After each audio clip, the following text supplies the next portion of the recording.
Well, Donald Trump likes to present himself as the man who knows everything before anyone else does. The ultimate insider with world leaders on speed dial and history on standby. But on one single day, that image ran into a small problem: reality. From the Gulf to Beijing, officials lined up to politely and then very firmly say no, that didn't happen the way he says it did. First in the Gulf, key partners said they had no knowledge of the dramatic behind-the-scenes diplomacy Trump described around a supposed Iran strike. Then in China, the foreign ministry publicly slapped down a report that Xi Jinping confined to Trump that Vladimir Putin might regret invading Ukraine, calling the story fabricated out of thin air. Well, for a leader who thrives on the myth of private, world-changing conversation, it was not a great 24 hours. On Monday, Trump proudly announced that he had held off a planned US strikes on Iran, supposedly set for Tuesday after leaders from Qatar, Saudi Arabia, and the United Arab Emirates asked for more time for diplomacy. Well, he told supporters and media that these Gulf rulers were getting very close to making a deal with Tehran and had asked Washington to delay what he described as a very major attack.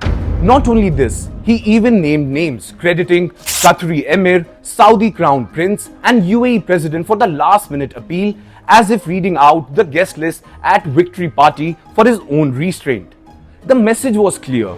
Trump, the wartime president, had heroically put the missiles back in their boxes out of respect for Gulf diplomacy and, of course, his own generosity.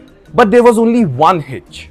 Officials from some of these very same Gulf countries went told US media outlets that they had no knowledge of any imminent US military plan that they had supposedly stopped. Well, they did not confirm secret calls, dramatic pleas, or any urgent demand for Trump to pull back from the brink.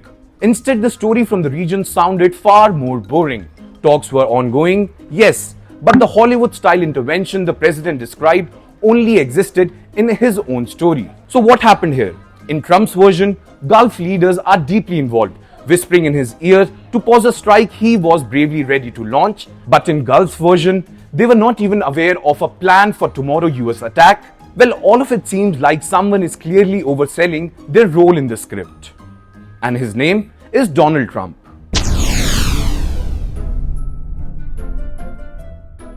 If the Gulf episode looked awkward, China's response was even more blunt.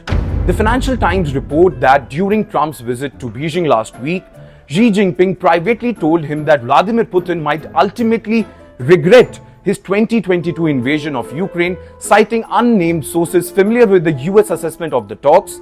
It was presented as a rare sharp comment from Xi about Russia's war, a potential diplomatic bombshell. But Beijing did not play along. At a press conference, a Chinese foreign ministry spokesperson said the story does not match the facts and it's completely fabricated out of thin air. But not only this, the same message was amplified on the ministry's official social media channels, which labeled the report completely false. In other words, the Chinese government did not just quietly shrug, it went on the record in front of the cameras and online to say that the reported content of Xi's conversation with Trump was absolute fiction. Not only Chinese, but Trump himself also denied that Xi said anything like this when asked by reporters, insisting that the line attributed to the Chinese leader never came from him. Well, the result was almost comical. A supposedly revealing anecdote about Trump's deep insight into Xi's thinking on Ukraine turned into a joint exercise in denial, with both Washington and Beijing effectively telling the world that if anyone is trying to make Trump look like the man who got Xi to trash Putin, they are not interested in backing up that story. Well, for a president who loves to suggest that foreign leaders confide in him, this is not the kind of coordination he usually advertises. Now, individually, neither of these episodes is completely shocking.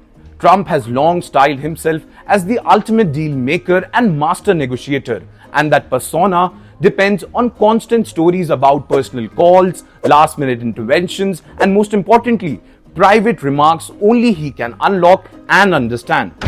In Trump's script, Gulf leaders always call him before a missile flies, and Xi always saves his most honest thoughts on Putin for their chats.